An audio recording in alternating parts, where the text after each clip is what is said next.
Hello friends, how to date multiple women at same time. இதுதான் இந்த வீடியோட topic. ஒரே நேரத்தில் மல்டிபிள் உமனை எப்படி டேட் பண்ணுறது, அவங்களோட ஃப்ரெண்ட்ஷிப் எப்படி வச்சுக்கிறது அப்படின்றத பார்க்கலாம். Not friendship, this is friendship. அடுத்த level friendship. Not everyone is ready to settle down with one partner. அதாவது எல்லாருக்குமே ஒரு பெண்ணை பார்த்து ஒரு பெண்ணை பிடிச்சி ஒருத்தரையே கல்யாணம் பண்ணிட்டு ஒருத்தவங்களுடைய கடைசி வரைக்கும் வாழ்ந்துட முடியுமான்றது ஒரு டவுட்டான விஷயந்தான். ஏன்னா அப்படி ஒரு பார்ட்னர் கிடைக்கிறது ரொம்பவே டவுட்டு. நம்ம ஒருத்தவங்களை ட்ரை பண்ணுவோம், ஒருத்தவங்களோட பழகுவோம், அவங்கள பிடிக்கலான்னு பிரேக்கப் ஆகும், அடுத்து இன்னொருத்தவங்களை பார்ப்போம். ஸோ அப்படி ஏதாவது நம்ம சான்ஸ் எடுத்து தான் அடுத்தது பெஸ்ட்டாக கிடைப்பாங்க ஒரு better life partner. Some people choose to have multiple relationship at once for their whole life. நிறைய பேர் பார்த்தீங்கன்னா அவங்க ஹோல் லைஃபுக்கும் இப்படி மல்டிபிள் ரிலேஷன்ஷிப்போடு இருக்கணும் அப்படின்றதுக்காகவே இந்த லிவிங் ரிலேஷன்ஷிப்லாம் வெளியில் ஃபாரின் சைட்ஸ்லாம் அதிகமாக ஸ்ப்ரெட் ஆகிறதுக்கு காரணம், டிவோர்ஸ் பண்ணணுன்னா அங்கே ஒரு இது தரணும், ஜீவனாம்சம்னு சொல்கிறாங்களே நம்ம இதில், அது மாதிரி ஒரு குறிப்பிட்ட அளவு பணம் தரணும்.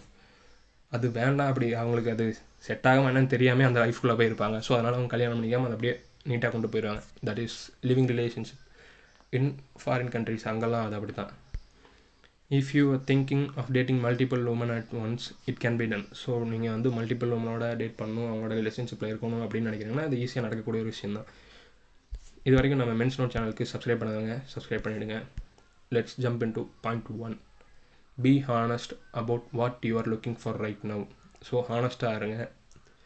Never lie simply to keep a woman interested. It is best to be upfront if you are planning to continue seeing other people. So அந்த விமனை செக்யூராகவோ இல்லை இன்ட்ரெஸ்டடாகவோ ஃபீல் பண்ண வைக்கணுன்றதுக்காக நீங்கள் போய் சொல்லாதீங்க. உங்களோட ஒப்பீனியனை, உங்களோட கேரக்டரை நாங்கள் இப்படி தான் எதிர்பார்க்குறேன் அப்படின்றத ஓப்பனாக சொல்லிவிட்டு நம்ம இன்னொரு பீப்புள் நம்ம மீட் பண்ணுறது நமக்கு ஈஸியாக இருக்கும். ஸோ அப்படி நம்ம பார்த்தாலும் இவங்க தனியாக நம்ம வேற ஒரு பொண்ணோட பேசிகிட்டு இருக்கிறதையோ வெளியே எங்கேயாவது இருக்கிறதையோ பார்த்தாலும் ஷீ கேன் அண்டர்ஸ்டாண்ட். இது இப்படி நம்ம சொல்கிறோம், உண்மையாகவே நான் இன்னொரு பொண்ணோடய பழக போகிறேன் அப்படின்னு சொல்கிறதுனால நிறையா பொண்ணுங்க விட்டுட்டு போயிடுவாங்க. அதனால் அப்படி நம்ம சொல்லக்கூடாதுன்னு நிறைய பேர் நினைக்கலாம். ஆக்சுவலி அது தப்பு. நானுமே காலேஜ் படிச்சிருக்கேன். ஸோ இந்த மாதிரியான ஒரு சுச்சுவேஷனில் நானும் இருந்திருக்கேன். ஃபஸ்ட்டு அவங்க விட்டுட்டு தான் போனாங்க. எப்படின்னா பேசாமல் கண்டுக்காமல் இருந்தாங்க. நான் ஒரு டைம் போய் பேச ட்ரை பண்ணேன். ஸோ அவங்க திருப்பி பதில் சொல்லலை, நான் விட்டுட்டேன். ஸோ அப்புறம் கொஞ்சம் நாள் கழிச்சு அவங்களா வந்தாங்க. வேறு ஒரு பையன்கிட்ட போய் பேச ட்ரை பண்ணியிருக்காங்க. அது ஏதோ சரிப்பட்டு வரலன்னு சொல்லிட்டு என்கிட்ட பேசினாங்க. So I can take it up from that position. அந்த பொசிஷன் ஆஃப் டைம்லேருந்து நான் அவங்கள்ட்ட திருப்பி சகஜமாக பேச ஆரம்பித்தேன்.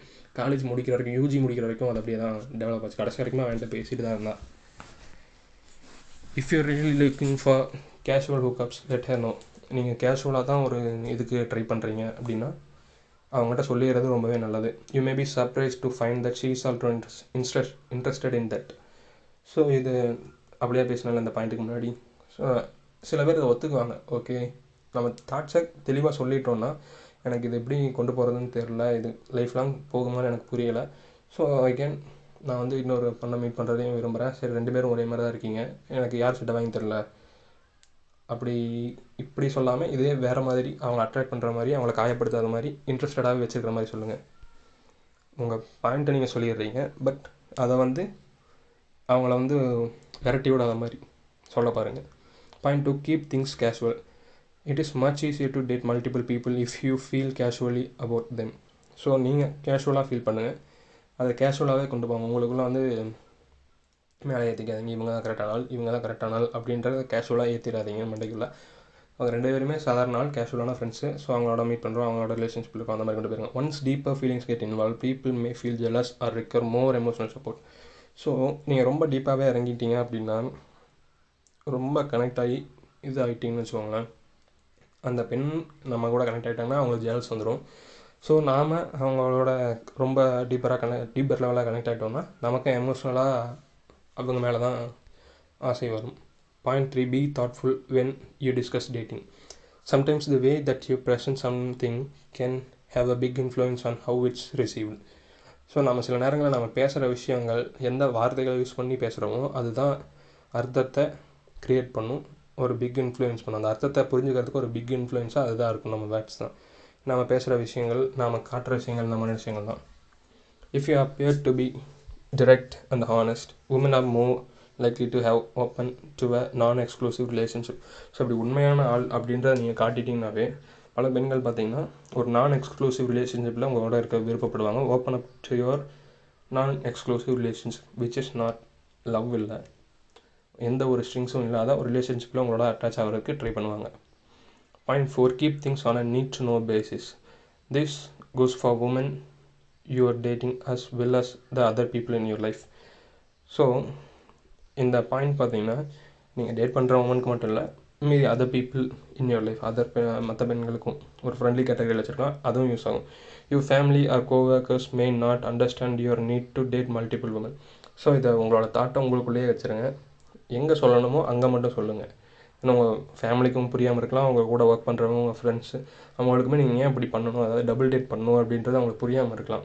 ஸோ அதை நம்ம சொல்லணும்னு அவசியம் இல்லை. அதை யார்கிட்ட சொல்லணுமோ அந்த பழகிற 2 பொண்ணுங்கிட்ட நம்ம சொன்னாலே போதும், பழகிற பெண்கள்கிட்ட சொன்னாலே போதும். மற்றவங்க யாரையும் நம்மளை ஜட்ஜ் பண்ணுறதுக்கு விட வேண்டாம்.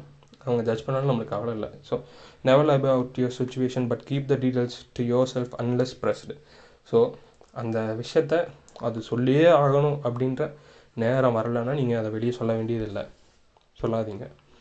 Point 5, discuss any rules or deal breakers. So உங்களுக்குன்னு ஒரு எத்திக்ஸ் வச்சுக்கோங்க, ஒரு ரூல்ஸ் வச்சுக்கோங்க. இப்படி இருந்தால் இந்த ரிலேஷன்ஷிப் இருக்கும், நிலைக்கும் அப்படின்றத தெளிவாக சொல்லிடுங்க. ஏன்னா பல பேர் பார்த்தீங்கன்னா அப்படி எதுவுமே சொல்ல மாட்டாங்க. இவங்களுக்கு ஒரு விஷயம் பிடிக்காம இருக்கும், அதை அந்த பொண்ணு பண்ணணும், இல்லைனா அந்த பையன் பண்ணியிருப்பான், டப்புன்னு பிரேக்கப்னு சொல்லிடுவாங்க, அப்படியே பேச்சை கட் பண்ணிடுவாங்க. அப்படி பண்ணக்கூடாது. நம்ம அப்படி பண்ணால் அந்த பெண்ணும் காயப்படுவாங்க, இல்லை நானும் காயப்படுவாங்க அப்படின்ற மனசு வச்சுக்கோங்க. ஸோ இது எனக்கு பிடிக்காது, இது எனக்கு பிடிக்கும் அப்படின்ற தாட்டை, இதை பண்ணால் இந்த ரிலேஷன்ஷிப் முடிஞ்சிடும் அப்படின்றத நீங்கள் முன்னாடியே இன்ஃபார்ம் பண்ணிடணும். ஸோ எல்லாரோட லைஃப்க்கும் ஒரு கண்ட்ரியில் நம்ம வாழ்கிறோன்னா அந்த கண்ட்ரிஸ்க்குன்னு ஒரு ரூல்ஸ் இருக்குது. ஸோ அதை நம்ம ஃபாலோ பண்ணி தான் ஆகணும். அதே மாதிரி தான் ரிலேஷன்ஷிப்னு வச்சுக்கோங்களேன். You will need to have discuss this with each one of the women you're seeing. So இதை நீங்கள் உங்களுக்கு பிடிச்ச, இல்லை நீங்கள் அவங்களோட டேட் பண்ணணும்னு நினைக்கிற உமன்ஸ்ட்டு நீங்கள் தெளிவாக சொல்லிடுங்க. You're not making a monogamous commitment to any of them, but you can still make other commitments. So இவங்களுக்கு நான் ஒரு ஸ்ட்ரிங்ஸ் அட்டாச்சான ஒரு ரிலேஷன்ஷிப் அவங்களுக்கு தரல. ஸோ நமக்கு அதர் கமிட்மெண்ட்ஸும் இருக்குது அப்படின்றத இது புரிய வைக்கும் இந்த பாயிண்ட். This rules will help avoid misunderstanding in the future. So அந்த ரூல்ஸ் ஃப்யூச்சரில் மிஸ் அண்டர்ஸ்டாண்டிங் இல்லாமல் இருக்கிறதுக்கு நமக்கு ஹெல்ப் பண்ணும். If you can't agree on a set of rules the relationship may not be viable. So அந்த ரூல்ஸுக்கு நீங்கள் கட்டுப்படலை, இல்லை அதுக்கு அக்ரி பண்ணி அதுக்கு ஒத்து போகலை அப்படின்னா அந்த ரிலேஷன்ஷிப் ரொம்ப நாள் இருக்காது. ஸோ அதை புரிஞ்சுக்கோங்க. இன் சம்மரி, மொத்தமாக இது வரைக்கும் பார்த்த பாயிண்ட்ஸ் எல்லாம் ஒரு கீ பாயிண்ட்ஸ் மட்டும் பார்த்துருவோம். Be honest about what you are looking for the right now. உங்களுக்கு அப்போதைக்கு என்ன தேவையோ அதை நீங்கள் எதை தேடுறீங்களோ அதை தெளிவாக சொல்லிடுங்க. Keep things casual. Be thoughtful when you discuss dating.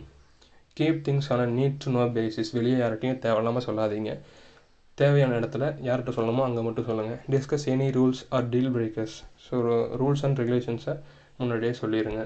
இது வரைக்கும் நம்ம சேனலுக்கு சப்ஸ்கிரைப் பண்ணாதவங்க சப்ஸ்கிரைப் பண்ணிடுங்க. இந்த வீடியோ பிடிச்சிருந்தா லைக் பண்ணிடுங்க.